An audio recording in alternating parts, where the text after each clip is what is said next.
నమస్తే, welcome to our channel. నేను మెస్సిరి. భారతిరెడ్డి గారు అయితే వాళ్ళ అత్తయ్యని అంటే విజయమ్మ గారిని అత్తయ్య మీరు పులివెందులకు రండి అని చెప్పేసి అడుగుతున్నట్టు అయితే వార్తలు ఉన్నాయి. సో ఇందులో ఎంతవరకు వాస్తవం ఉందనేది మనకు తెలియజేయడానికి మనతో పాటు ఉన్నారు ప్రముఖ సీనియర్ జర్నలిస్ట్ దుర్గా కుమార్ గారు. నమస్కారం సార్. నమస్కారం మన వీక్షకులు కూడా నమస్కారం సార్. ఇప్పుడు చూస్తున్నట్టయితే ఒక వార్త హల్చల్ అవుతుంది. ఏంటంటే పులివెందుల్లో భారతిరెడ్డి గారు అయితే ప్రచారం చేస్తున్నారు. కానీ ప్రచారం చేస్తుంటే అక్కడ అడిగే వాళ్ళ క్వశ్చన్స్కి అంటే అడుగుతుంది ఏంటంటే విజయమ్మ గారు ఎక్కడ ఎందుకు ప్రచారంలోకి రావట్లేదు అంటే అటు కూతురు సైడ్ వెళ్ళట్లేదు, ఇటు కొడుకు సైడ్ వెళ్ళకుండా తను అమెరికాలో ఉంది. అయితే ఇప్పుడు భారతిరెడ్డి గారు మాత్రం విజయమ్మ గారిని పులివెందులకి రండి అని చెప్పేసి అడుగుతున్నట్టు మరి వార్తలు వస్తున్నాయి. ఇందులో ఎంతవరకు వాస్తవం ఉంది సార్? ఇది వాస్తవేనమ్మా. ఎందుకంటే యాక్చువల్గా మనం కొంచెం దీన్ని హిస్టారికల్ గా చూడాలి ఈ ప్రోగ్రామ్, ఈ ఇష్యూని. ఎలా అంటే రాజశేఖర రెడ్డి గారు మొదటి నుంచి కూడా రాష్ట్ర స్థాయి రాజకీయాల్లో బాగా చురుగ్గా ఉన్నాడు. ఆయన అదృష్టం ఏంటంటే చాలా చిన్న వయసులోనే ఎమ్మెల్యే కాగలిగారు, అలాగే చిన్న వయసులోనే పిసిసి ప్రెసిడెంట్ కూడా కాగలిగారు. దాని మూలన ఆయన కేవలం పులివెందులకు కడప జిల్లాకు పరిమితమైన వ్యక్తి కాదు. ఆయన దాదాపుగా ఫస్ట్ టర్మ్ తర్వాత నుంచి ఆయన రాష్ట్ర స్థాయి లీడర్గా ప్రొజెక్ట్ అయ్యారు.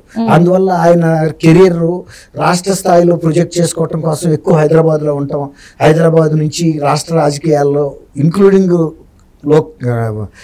కడప యాక్టివ్గా పార్టిసిపేట్ చేశారు. కానీ వాళ్ళకి ఫోర్ట్ ఇందాక అన్నావు ఒక కోట లాంటిది పులివెందుల కడప అని. నిజమే, ఆ మాట వాస్తవం.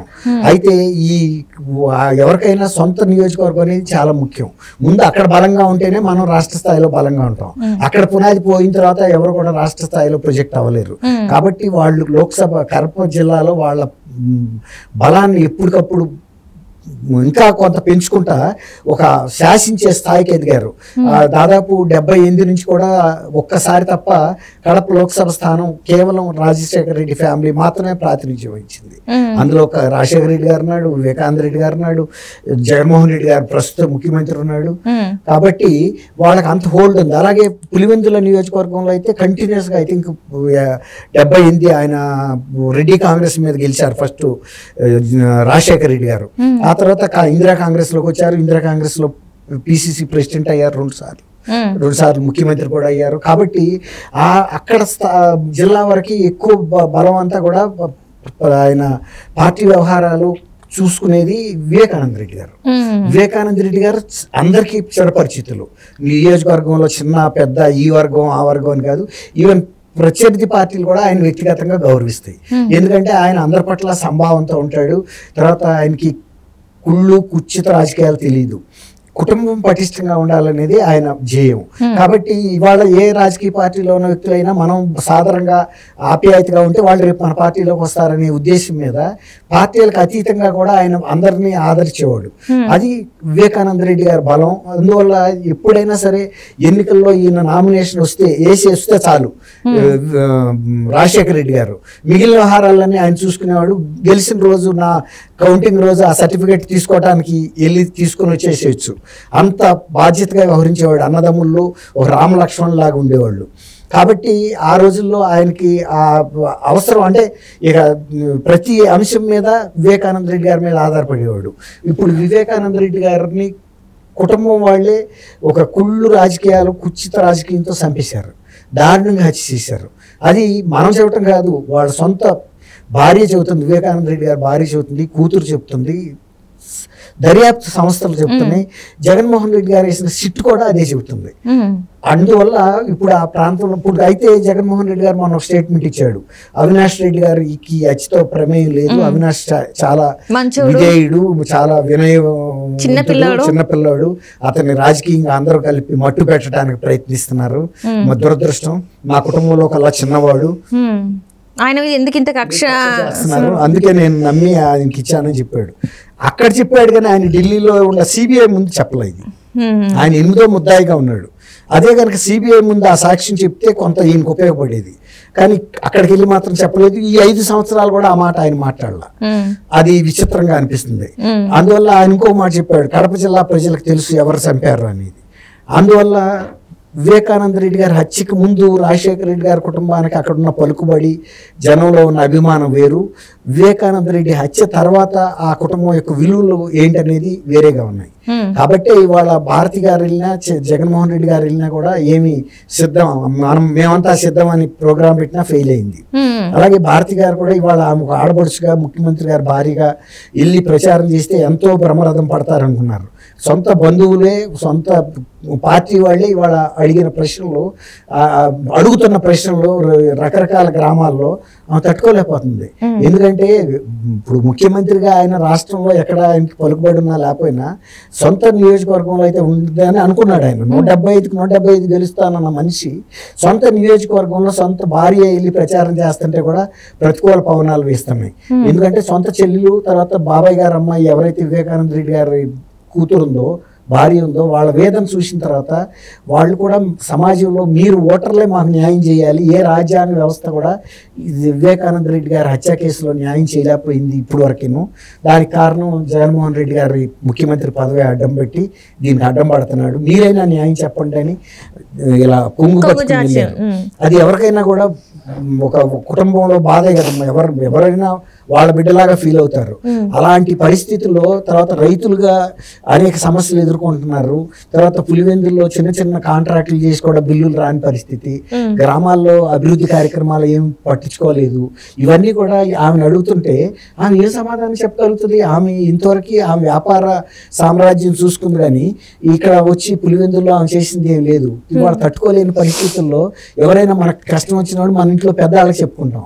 అట్లాగే ఇప్పుడు ఆమెకి ఏం పరిస్థితి వచ్చింది? గతంలో వివేకానంద రెడ్డి గారు ఉంటే అన్ని ఆయన చేసేవాడు.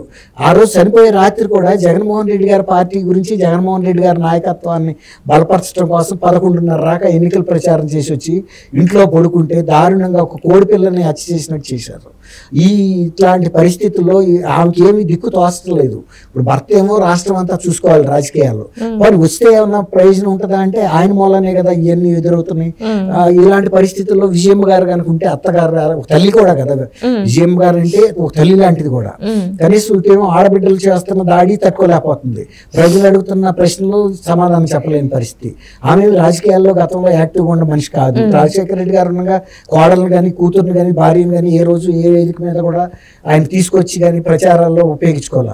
జగన్మోహన్ రెడ్డి గారు ఉపయోగించుకున్నాడు. ఇంకా అన్న వేసిన బాణాన్ని జగనన్న వేసిన బాణాన్ని 3600 కిలోమీటర్లు తిరిగింది, బైబిల్ పట్టుకుని విజయం గారు తిరిగింది. ఇప్పుడు భారతి గారికి ఉన్న ఏకైక ఆశ ఏంటంటే మళ్ళీ పవిత్ర గ్రంథం పట్టుకుని విజయమ్మ గారు వస్తే కనీసం విజయమ్మ గారి మీద గౌరవంతో ఈ ఓట్లు వేస్తారేమోననే ఒక ఆశ ఉంటది కదమ్మా. కానీ విజయం గారు ఏమో వెళ్ళింది షర్మిల గారు అబ్బాయి మన పెళ్లి అయింది రాజారెడ్డి, ఆ వైఎస్ రాజారెడ్డి పెళ్లికి వెళ్ళింది. అది పెళ్లి అయిపోయి కాపురం పెట్టారు వాళ్ళు. వాళ్ళ పిల్లల దగ్గర ఉందాము, ఇక్కడ ఉంటే ఎవరికి ప్రచారం చేయాలో ఆమెకు తెలియదు. గతంలో జగన్మోహన్ రెడ్డి గారికి ప్రచారం చేసినా ఆయన రాజశేఖర రెడ్డి రాజన్న ప్రభుత్వం ఏర్పాటు చేయాలి, ప్రజలను వేధించడానికి బాధించడానికి ఉపయోగించుకున్నాడు ఈ కాలం అంతా. కాబట్టి వాళ్ళు ఏ ముఖం పెట్టుకుని వచ్చి ఆమె మీ బిడ్డ అనుకుని మీరు ముఖ్యమంత్రి చేయమంటే చేశారు. ఆ బిడ్డ పరిపాలన ఇంత వేదనాభరితంగా ఉంది. సొంత నియోజకవర్గ ప్రజలు కూడా తట్టుకోలేకపోతున్నారు. బంధువర్గం అంటే ఇతర ప్రాంతాల్లో ఉన్న ప్రజల పరిస్థితి ఏంటి, ఇతర రంగాల్లో ఉన్న ప్రజల పరిస్థితి ఏంటి? ఆమె ఒక ఆశ విజయమ్మ గారు వస్తే ఏమన్నా సానుకూల పరిస్థితులు ఏర్పడతాయని. కానీ విజయమ్మ గారు ఇవాళ వచ్చే పరిస్థితి లేదు. నేను అనుకోవటం ఒక రాజశేఖర రెడ్డి భారీగా ఆమె కొన్ని విలువలు ఉన్నాయి. ఇప్పుడు హెల్త్ యూనివర్సిటీ లాంటిది ఎన్టీ రామారావు గారు పెట్టినప్పుడు ఆయన పేరు పెడితే ఇవాళ దాన్ని తీసి రాజశేఖర రెడ్డి పేరు పెట్టాడు ఈయన. అలాంటి రాజశేఖర రెడ్డి గారి కుటుంబీకులు ఎవరు కూడా అభినందించరు, ఆమె కూడా ఒప్పుకోదు. వైఎస్ రాజశేఖర రెడ్డి గారి టైంలో ఏమైనా చేసినప్పుడు పెట్టినా కూడా తెలుగుదేశం వాళ్ళు పెట్టినా కూడా మార్చితే ఎవరైనా కూడా బాధపడతారు, ఖండించాల్సింది. ఆమె కనీసం నోరెత్తలేకపోతుంది. ఈయన చేసిన ప్రజా వ్యతిరేక కార్యక్రమాలను కూడా ఖండించలేని పరిస్థితి. తెలంగాణలో అడిగారు జగన్మోహన్ రెడ్డి గారి పాలన మీద ఏంటి మీ వ్యాఖ్య అంటే ఇప్పుడు ఇక్కడ విమర్శించింది ఆమె. ఎందుకు అయ్యా ప్రభుత్వం గురించి తెలంగాణలో మాట్లాడటం అని సున్నితంగా తిరస్కరించింది. అంటే ఇది ఎంత వరస్ట్ ఉందో అంతకన్నా వరస్ట్ ఉందనేగా అని చెప్పింది. అయితే బాగుంది అనేదిగా బాగుంటే. కాబట్టి పాపం ఇప్పుడు భారతి గారు ఏకాకిలాగా అయిపోయారు. ఇటు ఎవరూ లేరు. అటు ఆడబిడ్డలు గతంలో జగనన్న బాణంగా అని ఆమె తిరిగింది కానీ ఈమెను బయటకు రానివ్వాల. వదిన్ని చాలా జాగ్రత్తగా ఇంట్లోనే ఉంచారు. ఇవాళ వదినే వస్తే వాళ్ళ గ్రామాల్లో సొంత నియోజకవర్గ గ్రామాల్లో ప్రశ్నకు సమాధానం చెప్పలేని పరిస్థితి. కాబట్టి విజయం గారిని ఫోన్ చేసి అడిగి ఉండొచ్చు, తప్పులేదు. కానీ వద్దని వారించారని చెప్పేసి రాజారెడ్డి గారు అక్కడ బహుశా రాజారెడ్డి వాళ్ళు వద్దని చెప్పుంటారు. ఇక్కడ కూడా అభిమానులు ఎవరన్నా ఆయనకి శ్రేయభిలాషులు చెప్పుంటారు, అమ్మ మీరు వచ్చిన ఫలితం దక్కదు. ఎందుకంటే ఇప్పుడు వివేకానంద రెడ్డి గారు హత్య జరిగిన తర్వాత అందరిలోనూ బాధ ఉంది. వివేకానంద రెడ్డి గారు ప్రతి ఇంటిలోనూ ఒక కుటుంబ సభ్యుడిగా మెలిగాడు అక్కడ. ఇవాళ ఆయన ఎవరు చంపారు ఆయన చెబుతున్నాడా? వాడు ఈయన చంపలేదు అవినాష్ రెడ్డి, ఎవరిని చంపాడు? గతంలో ఆయన చంద్రబాబు మీద పెట్టాడు. ఇప్పుడు అది వెళ్ళి సిబిఐ ముందన్న చెప్పాలి కదా, చెప్పి ఈయన మీద కేసు తీయించాలి కదా. అది మరి ఎందుకు చేయించలేకపోతున్నాడు? ఇవన్నీ కూడా చాలా ఇష్యూస్ ఉన్నాయమ్మా. కాబట్టి భారతీరెడ్డి గారు ఆమె శక్తి మేరకు ప్రయత్నిస్తుంది. Right sir, right, thank you sir. నమస్కారం.